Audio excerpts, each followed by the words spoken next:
Record. Great.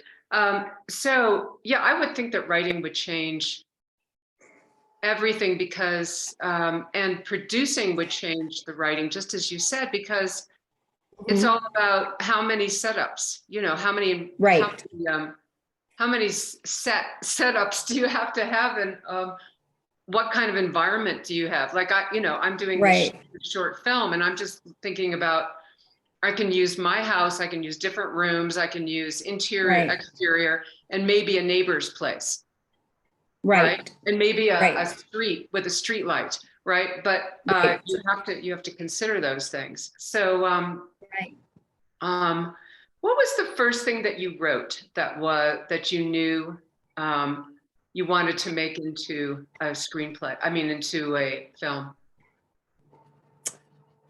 Well, the first few scripts I wrote, pretty bad. That's one thing I will encourage people to do, is really embrace the fact that you're sucking, because the honest truth is very few people actually get the script down on a page.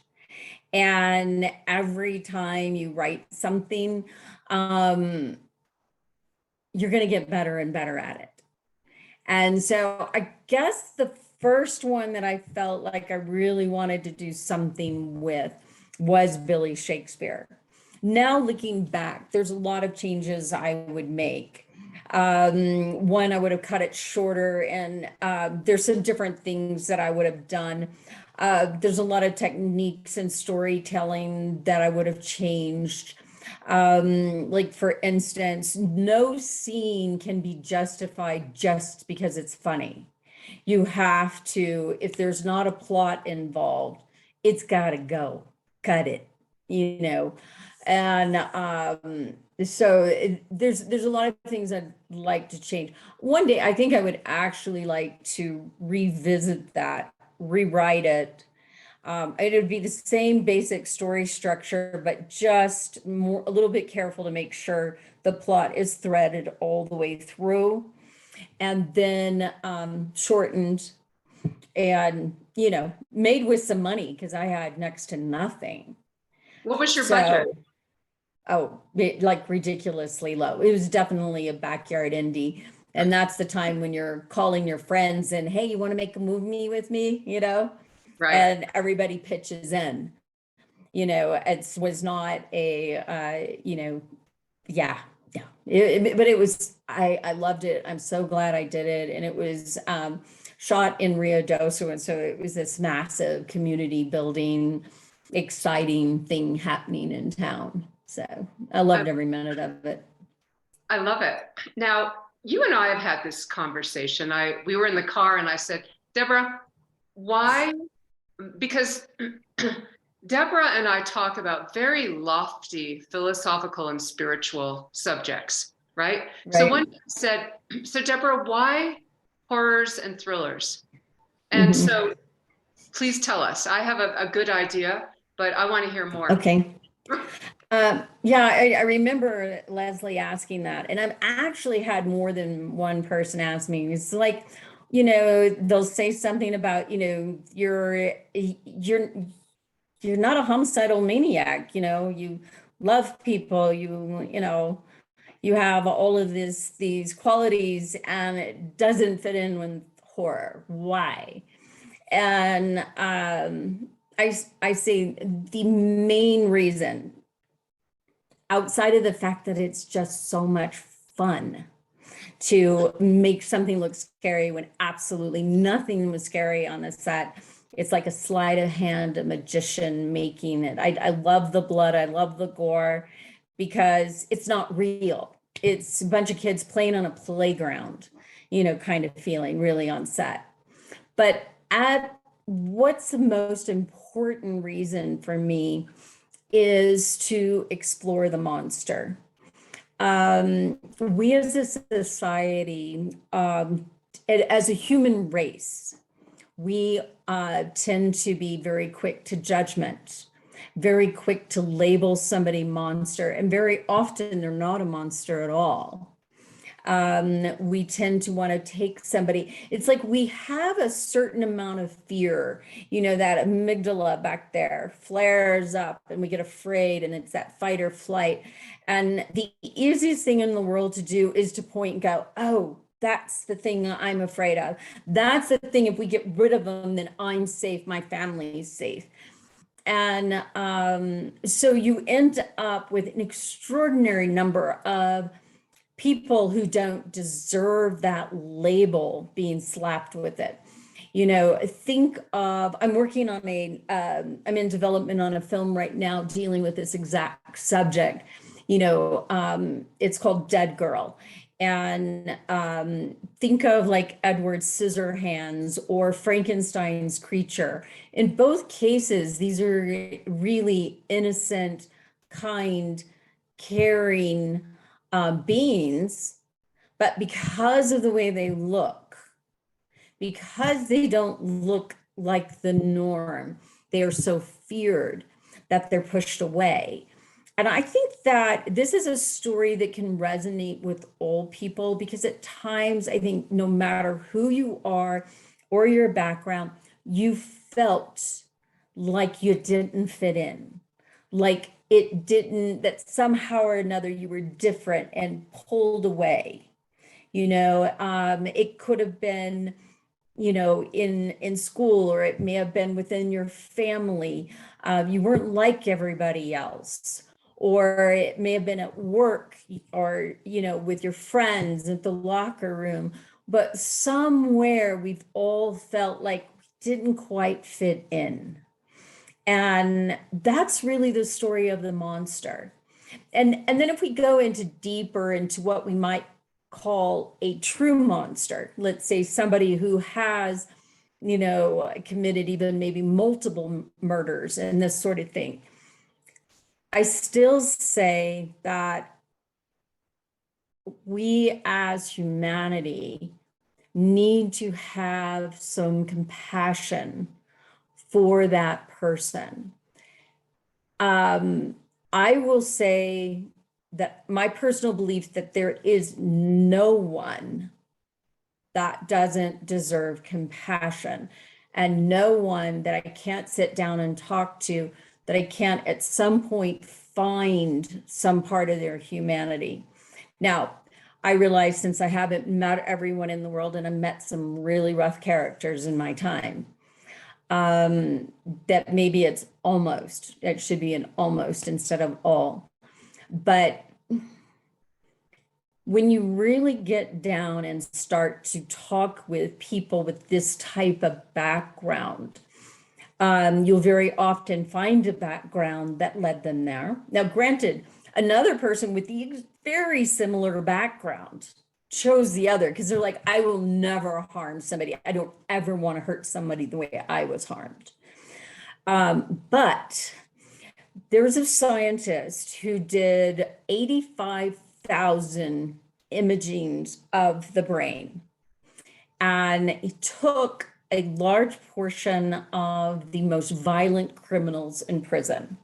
I'm not talking about people there on drug charges or anything. We're talking about, multiple murders, very violent, very difficult to even work within a space with these people, because they're so violent and so without the ability to kind of check themselves. They don't have that impulse control. Guess what was always there? Right here, the part of the frontal cortex was missing. So you're telling me what I know now is that to hate them or to judge them for what they've done, albeit they still do need to be put away so they don't harm people, it would be like hating somebody for a heart condition. They don't have the capacity. That I had a girlfriend of mine who I cared very deeply about. She could not have been a sweeter, kinder, more gentle person. She ended up with a tumor and lost a portion of her frontal cortex. Ended up in jail for holding a knife to someone's throat because she lost her impulse control. I can't hate that. I can't.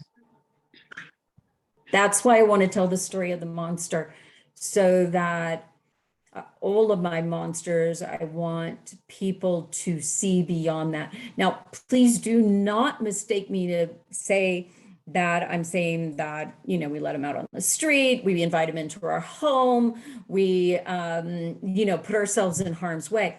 That's not okay either. You've got to love yourself and take care of yourself, and we have to love society. And when somebody is dangerous, like you would take a wild animal, a tiger, and put them into a confined area so they're not attacking others, is absolutely necessary. But I say, let's be as humanely kind to them as their affliction will allow. So in a confined area, give them as much freedom as is possible, where they won't be violent to others within that same atmosphere. Mm. And do you feel that your film, when you're writing, this is what you're thinking? Like, this is, I'm going to create these frightening characters, but I want to show this philosophy. Absolutely, 1,000%. I mean, 13 Fanboys, your basic slasher, but I tell the story of the monster, why he is the way he is, and why his heart hurt, why he's doing it. Not to justify it, and not saying he still doesn't need to be taken down, and not to say he still doesn't need, you know, other people need to be protected, but there can still be an empathy and understanding for where they are. Yeah, fascinating. Take them out with kindness. There you go. There you go. There you go. You could say kill them with kindness, but I'm not going to go there. Exactly. Basically, that's what I said. Take them out. I mean, you have to. If you're in a situation, a life and death situation, right, you know, it's perfectly okay to protect yourself. Part of it is loving yourself enough to protect yourself. Right. So tell me something. If you were, I think I know you've been in some pretty gnarly situations, but let's say that you walked down an alley and someone, confronted you or threatened you, or you knew that they were not well intended. What do you think you'd do? Well, why don't I instead give you some real life scenarios? I'll abbreviate them, not go into too terribly much detail. But I've had, I'll name two situations. Sometimes it's very important, and I think women get this a lot, they get an instinct for who they're up against and what problems there might be. I had an incident where somebody was attempting, I learned it was three men were trying to break into my home at about 3:30 in the morning. That's never a good scenario. They're usually only after your stuff when they come in the afternoon when you're at work. I was trained a long time ago by my father how to handle that type of situation. And basically, I followed his instructions. I heard the glass break in my house, and I dove for my cell phone and I dove for my gun. I called the police right away. I did what my father taught me, which was I am a white female on the third floor of a condo. I have my gun trained at the door. Anybody passes through that door, I'm firing. I was oddly calm, nothing like I would have imagined it in my head. My hands were only mildly shaking, but they were 1,000%. I thought I was going to kill someone that night. So I was well prepared and ready to protect myself. There's been situations where I had a man, and he turned out he was a longtime serial rapist, trying to attack me in an underground garage area. I stood my ground to him and told him to get the fuck away from me now. And I said it very loud and very forceful. And he did. I later learned that he got off on attacking women who were frightened. But because I stood my ground, he left. That wasn't what he was after. I didn't do it for him. Darn. Right. But then there was another situation where a man had asked me out on a date, and I agreed to go to dinner with him. He sent a limousine to pick me up. I was expecting to be taken to the restaurant. Instead, I was taken to his home. And I thought, well, this is a little odd, but he's probably just gathering his things. He'll be right out and we'll leave. I waited for a few minutes inside. 3 hours later, I was still there. That situation I handled very differently. My instincts told me that what I needed to do was to act like nothing was wrong. Nothing was wrong with this behavior. Holding me for 3 hours. Of course, I'll see you again. I really have to go right now. But thank you so much. This was fun. I love your place. Pretty soon he did call the limo driver. So to come pick me up. I think that the scenario would not have went well. It's about reading the person who's your aggressor. You've got to be able to read them. So 3 completely different scenarios, 3 different ways of handling it. Fascinating. And you've got so much material you could be writing. I know. There's no lack of material. Wow. No, no. Thank you. Thank you for sharing all that, for being so candid. Thank you. Gigi, would you like me to ask your question since you have baby on shoulder, or would you like to ask? Oh, she's muted, but she's pointing to me. Okay, so Gigi, who you will love, Deborah, she's a little busy. Hi, Gigi. Her question is, what is your method for fleshing out a story concept into a script? That's a really good question. I've actually created an entire screenwriting course that goes over this because it's highly detailed. But more than anything, what you want, kind of like a general look at it, is you want to make sure that there's conflict in every scene. You want to make sure that each character, your leads in supporting, or anybody who has an important role, has a true arc. I suggest pulling the scenes out for each of those people and making sure you have an arc. I very often will write them separately. I have the script and I know where I'm placing it inside the script, but I write everything so I can see in a short bunch that I have a full arc for them. And a full arc means you want something to change. You want conflict. No conflict, no story. I came home, my family, we all had a wonderful time. We made some popcorn, had a wonderful dinner, watched a movie. Might have been a great night, but it doesn't make a good movie. You want that conflict. Multiple conflict within a scene, even better. So, i.e., somebody's trying to break in the house while a husband and a wife are fighting, and somebody is also on the phone with the boss, and they just about to get fired if they don't handle this well. But the fighting's happening here, the problem with the boss, and then somebody's trying to break in.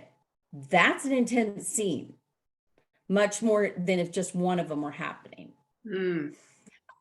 Also adding intensity is who's in danger. I'm a big believer. I mean, who are you more worried for? You've got a guy who is from special forces, fully armed. Granted, he can still die. But are you more worried about him, or Gigi holding the baby trying to defend herself. Right. I know who I'm worried about. Right. You know? Yeah. So, Yeah. Excellent. Okay, we have write your ending first. First your log line, then your ending, then go back and write your beginning. And then it's like a maze. You know where to go. You know where you're going to. So love it. So Richard Julian asks, when you decided to revisit a movie career from a producer, director, screenwriter, did you reach out to connections that you met as an actor in the 80s? No, I didn't. Yeah, no, I don't know, stubbornly independent. Okay. So yeah, I don't know why, just did not. Okay. Bobby High asks. Hi, Bobby. Oh, yes. Bobby, do you want to ask yourself? I don't have to be the intermediary here. Well, he's on mute, so I'll ask. Okay. Thank you. Oh, wait, he just unmuted himself. Oh, okay, Bobby, go ahead. Are you there, honey? Bobby? He may be having problems. Yeah. Well, okay, Bobby, I will ask the question for you, and then if you can, if we can start to hear you, then you can just join in. So what is this? Maria Patty is requesting to record this meeting locally. What does that mean? I don't really know. It came up on my screen. I have no idea. I think I'm going to have to deny because we are recording and it might stop the recording, but the recording will be available. So, so Bobby asks, how do you see new technology like AI impacting future filmmaking? Well, right now I'm actually finding it pretty handy. I am not somebody who's fearful of AI. I don't think it's really going to come after and take our jobs. There might be some jobs affected, but I think for the most part, the human mind's ability to create is very different from AI. AI, one of the biggest things that I find is a problem with them, it doesn't have, like, especially if it's trying to decipher factual information. The factual information, it's only what it's fed to it, right? It doesn't have that part of the brain that says, this doesn't add up. This doesn't make sense. Now, granted, some humans don't have that either, but there's a huge group of humans who do. Yes. And I think that's a really important factor. I think also nuances of characters are best handled by humans rather than a computer. So, but on the other hand, I think that AI could be very helpful for exploring different ideas and concepts, i.e., for one of the films I have in development, I've fed into, just to say, because I'm trying to create a look for Dead Girl and just see, and it's like, it's come up with like tons and tons of different ideas. And it's like, well, I kind of like this one and this one. Now it's not going to look like what AI did. It'll be, a combination, plus other ideas that I had, but there were a couple things in there that helped. It also is very helpful in promotional materials prior to you having funds to be able to go out and, you may not be able to do a huge photo shoot or something like that to get what you need. So I think overall, it's going to become a really helpful device, kind of like Google is now, where you can look up information really quick. We don't have to go to the library anymore. We don't have to be making phone calls. to, the Department of Justice or whatever to get the right person, almost everything we can find somewhere online. And that's more of what I see, AI doing for us. Yeah, with the writer's strike and everything, and the studio saying, kind of this sort of passive aggressive, well, we could just use AI to write scripts. I completely disagree. Right. I don't really, No. I have actually Information gathering. seen some of the writing that AI comes up with. Mhm. It's mediocre at best. It's I really agree. not good. It's Yeah. not good. No, it's Yeah. almost like it rehashes everything that it can access. It Right. accesses everything that's With been no done. concept of good or bad. No. There's nothing that holds judgment. Exactly. It's just gathering the words. Exactly. So yeah, no. Now, So- mathematically, being able to sequencing genes, sequencing proteins, that type of thing, that's through the roof, and that's really only good stuff for us. Right. Agreed. Okay. Yeah. So John Witzel asks, he says it came from your comment about reading your aggressors. What is your insight into reading people, all kinds, and how do these insights manifest in your scripts? I think that's an incredibly important part, because usually there's at least a minimum of two things going on, and very often more anytime somebody's communicating. There's the words said, there's the words meant, and the feeling inside. And then you also have the other person and how they interpret the words. Frankly, it's almost impossible for us to truly be able to fully communicate, because I promise you do not understand everything that I'm saying right now, because my words will mean something slightly different to you. So, and that goes to any conversation you've ever had anywhere, anytime. So this question really goes to the concept of something I learned as a journalist, is just exactly how elusive truth is. Truth of what something happened. Whose truth are we talking about? Where were you looking at the time that you state your truth? You're looking this way. Over here, somebody threw a ball. And over here, somebody hit somebody, right? You turn here, you swear you saw that person hit. But actually what you saw was the aftermath, the person on the floor, and maybe even a fist go by, right? But maybe you didn't see the other person being an aggressor to begin with. So what is the truth? So you could say the guy who threw the punch was enraged and angry. Do we know that really? Perhaps that's how they were behaving on the outside. What was their true intent? It could have been this person harmed their daughter, or they believed them to have harmed the daughter.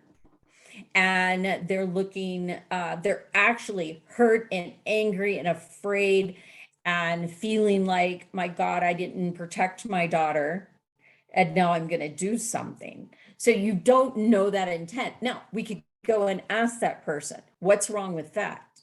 You don't know their intent still, because you don't know if they're telling the truth, and you don't know if they're lying to themselves, or they fully understand why. So this understanding makes for a very complicated characteristics for humans. And if you can capture that in your stories, I think that only adds to it. So let's say I'm doing some dialogue and somebody says, it's a really nice day. Well, how many ways can that be said? my gosh, it's such a nice day today. I'm so happy. Oh, this is a fucking nice day today. Right. Oh God, it's another nice day. You know, there are so many different emotions. And then you can have somebody say the words one way, but internally they're feeling another way. And as a filmmaker, you have to find a way to show what they're actually feeling inside. Right. I.e., they say, oh, it's a beautiful day today. Yes, it's lovely to see you. And then when perhaps the person's turning around, maybe it's mom's come back and she's a pain in the ass. And so when they turn away from her, they just look like, oh God, let me out of here, right? Right. So that's that context. And you want to always have that. Because if you, without it, they're really boring, what I would say like Hallmark characters, which are, Absolutely. you Well, know, not. that's the joy of being an actor, is finding, you have the line and then you have the subtext and the intention, and that's when it gets really fun. So yeah. It is. It is. I agree. Maria, is it Patty? Maria Patty, yes. Okay, great. She asks, what film festivals have you chosen for your indie films and why? Okay, I have done some. I haven't done a lot, honestly. Okay, let's see.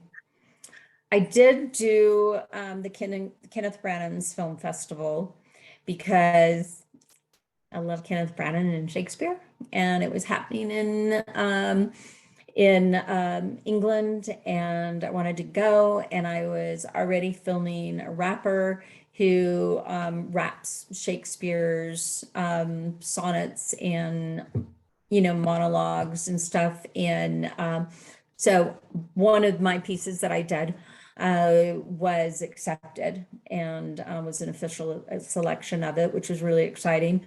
Interestingly enough, it was Hip Hop Hamlet. So it was his soliloquy, To Be or Not to Be, which is one of my favorite. It's such a multi-layered piece. I love it. It's like an actor's dream and frankly, a director's dream, because there's so much dimension to it. Well, I had Hip Hop Hamlet and Othello, Goodnight My Sweet, both playing in different parts of England. One was, well, actually, I'm sorry, Denmark and Stratford upon Avon. So Hip Hop Hamlet was in Stratford. At Denmark, in the castle at the Shakespeare conference, there was Hip Hop Hamlet and Othello, Goodnight My Sweet playing. Well, guys, the castle was Elsinore, which was where Hamlet was taken place, was written, which was like so exciting for me. I wanted to be in both places, but I could not figure out how to molecularly split myself for the moment. So, but I was, in Stratford upon Avon, but it was really exciting for that. Is that because you were worried that there was something rotten in Denmark? You betcha. In fact, hoping. So then I haven't done many. I did the Beverly Hills film festival kind of on a fluke. And then I was an official selection for that, it was a romantic comedy period piece. Oh, they're so popular. They want them all the time. So one of these days I want to make it. It's a pretty neat little script. So Maria, do you have a follow-up question to that? If she's not doing film festivals, then well, thank you. Thank you both. I have written a psychological thriller period piece, and I'm very excited about it. The composer's working on it now. So nice. Thank you. I'm looking for exposure, and I don't know if that's the right term. Once you have it all done and you go, oh, yay, I put X amount of money in it. And then And then what happens from there? Tell me why in a script stage do you have a composer? What is it that you're doing right now? A short film. Oh, okay. So the script, it is a short? Yes, it is. Okay. All right. Yeah, no, that kind of thing is definitely worth, I think, entering into some contest.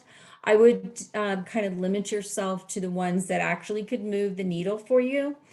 There's one in Austin, believe it or not, is very prominent and worth entering. Of course, you already know Cannes and Sundance. Chances aren't really high, but if you get in, that's fantastic. Toronto Film Festival is a really good one. That one will move the dial for you. Yeah, I would stick to really major ones, honestly. Okay, thank you. Mhm. All right. Bobby High asks, what advice would you tell someone starting a production company that you wish you'd been provided with? Advice you wish you'd been provided with? That's a really good question. And I have two answers, and they're completely opposing thoughts. One of them is, I'm glad no one told me anything, because, I might, when you don't know how much work you're getting into, there's something nice about that bliss that you just head into it, blindly, and you just do it, right? Okay. Now, that being said, there's a whole huge list of things that I still think I would have really liked to know. Although I don't regret how I started it at all. A few things I would suggest. One, I would suggest taking some courses. There is a good workshop on, and it is on CDs or DVDs, I'm sorry, from Joel Paul Reisig, and it's basically producing your backyard indie. There's not a lot of difference between producing your backyard indie and a major film, other than you have more money and a few more things to do, but it's still the basic same steps. And so I would highly recommend taking that course. Another course that you could take from is producer and actor Tom Malloy with filmmaking stuff. He does a really good job of explaining the producer end of it. Okay, now on the directing side, there's a whole nother huge list of things you need to make sure that you have in order to make a good film. It doesn't have to be big, but you need to use good lighting. So study it. Find some courses. If you really want, message me and I'll give you kind of a list of some good places to start. I would highly recommend, let's see, it's a cinematographer, and why am I running blank on his name? Hurlbut. I highly recommend anything that he does, and he's got some great stuff on cinematography. Whether you're a producer, director, or whatever, know enough so you know who to hire and what you need to have. I think it's crucial to understand cinematography. As a director, if something happens, I can run sound. I can help with lighting. I can run cameras. Especially in the indie world where something can happen, you want to have that capability. So learn as much as you can. You want to make sure that you have good sound. Don't say we'll fix it in post, because most of the time it's not going to get fixed to, the level that you would want. Once you're on set, it's faster to go ahead and reshoot the scene if there's a sound issue. I would strongly encourage making sure you have somebody who knows sound. The way I did it with my films was I found people who were well trained in music. So they had a good ear for sound, understood mics, understood the engineering equipment. And then I personally taught them how to capture sound on the set. And that has worked extremely well for me. You can get somebody who's already doing it. I would ask them, you know, some questions about how they do things. I'm a little leery if somebody's trying to adjust the highs and lows and trying to filter out noise, because the ear stops hearing well. What you want is good, clean sound. So make sure you have good, clean sound. Turn off that damn air conditioner. Turn off the fan. Everybody turn off your damn phones. Not on silent, because there's a little beep that can happen. That won't be picked up till I get to post. And do you want to hear me yelling when I hear that in post? Because I know exactly what it is. You know, turn it fully off. They may be a little bit better now because I haven't had that issue since my first backyard indie. And so it may be that, you know, some of the silent and airplane mode, I think it's unlikely that everybody followed my instructions. I think they did. I was pretty adamant about it, but I didn't go around and grab everybody's phones to check. So, but I didn't have any issues. So, you know, the lighting, it's just so huge. What are you trying to say with your lighting? Look at costuming. Even on your lowest budget, you can call, and when you ask your extras to come, give them a list of the colors. Find your palette for your film. If your colors are all over, it's going to look like somebody's backyard, you know, family movie thing. And even if you're going for that look, trust me, don't go that far. Still have a color and a look, something that gives it an artistic feel. And even if it's a family video, it's meant to be like, it's, you know, you're taking, let's say you're shooting the movie, and then you know how sometimes they're looking through the video camera at the backyard and you see it for a moment. It's still going to have the same set design and colors. So like, say for instance, you have a lead actress in there and she's supposed to be coming out in red.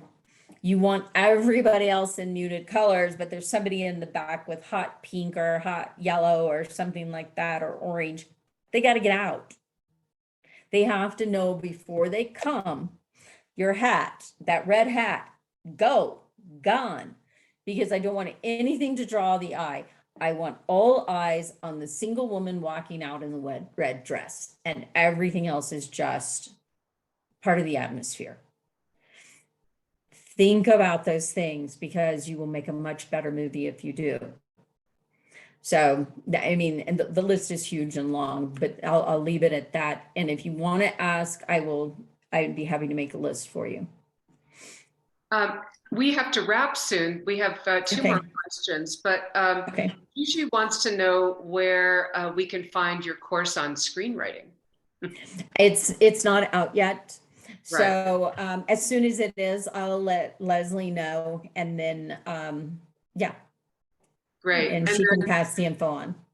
Excellent, thanks. And then Deborah, if you can put in the chat a couple of the names and classes. I'm not sure if they were classes or books. Right. That would be wonderful. Before I can do that. If y'all don't, after when we stop, I can go in there and do that. Yeah. Will that work? Okay. Because I'm going to do a tail slate, so to speak. I didn't because we started the recording late, so I'm going to say at the end what this is, and you can be typing. Okay. So we have a last question, which is from Mike Kimmel. He asks, do you have a dream project you'd like to direct if money were no object? And would you have any interest in shooting a film in a different genre? Absolutely. I love all genres. A dream project. Gosh, honestly, I'm already in development on them. None of them are something that I wouldn't really love to do. I do have two period piece romantic comedies that I would like to do. And actually, they're pretty big as far as, production value and stuff. I would love to shoot those. But I love, the thrillers as well. I mean, I love fantasy. I love, I love action, I like anything where you have to kind of really think through the problem to make it something look real when it's not. So action, horror, ghost stories, I love. So Dead Girl's actually kind of a fantasy action horror comedy. But it also has any good comedy, like Edward Scissorhands is supposed to be a comedy. There's a lot of drama in the really good comedies, especially something dealing with a serious subject like this. So, but I honestly think that comedy is one of the best ways to reach the hearts and minds of people. So if you can get people to laugh, I mean, we all have human foibles. There's none of us that escape this, and if we can kind of laugh at ourselves, we do so much better. When you take yourself too seriously, that's when you can start ending up having a lot of negative feelings about yourself, and it's just not laugh. I mean, we've all felt and done really stupid, silly things. When you're 61-year-old woman and you find yourself acting like a 4-year-old, just let yourself lay on the floor and giggle, because you got it. That has to be funny. That has to be really funny, so, and we've all done it. None of us, we can't just sit there and act like none of us haven't had that moment, where we're just really, is that really that important? Or do we really need to be annoyed? Why are we annoyed at the person who's moving slow in front of us? Really? Why? Okay, I mean, I was just behind a tour bus today, and I'm like, really? Come on. And I'm like, why are you worried about this? As I zoomed around. There you go. There you go. Well, we are at really the end of this. So Deborah, maybe while I'm slowly doing a tail slate, Okay. you can put in the chat. And then of course, if anyone has to leave, I'll do a little email too. Okay. Let me find the resources here. Yeah, you got it. Got it? Okay. Yes. It says everyone. Yeah. So I would like to thank everyone for coming. Again, I'm your host, Leslie Fleming Mitchell. This is the Santa Fe Actors Studio and In Good Company speaker Q&A series. And I think you're all on the list, so you'll know what's happening next month. So a big thank you to Deborah Voorhees, producer, director, writer, actor, and much more. So thank you, Deborah. Thank you, guys. Yeah. Thank you. It's really great. I'm going to end this. I'm going to end the recording now. But if you all want to stay on and look at the information that Deborah has in the chat, please do.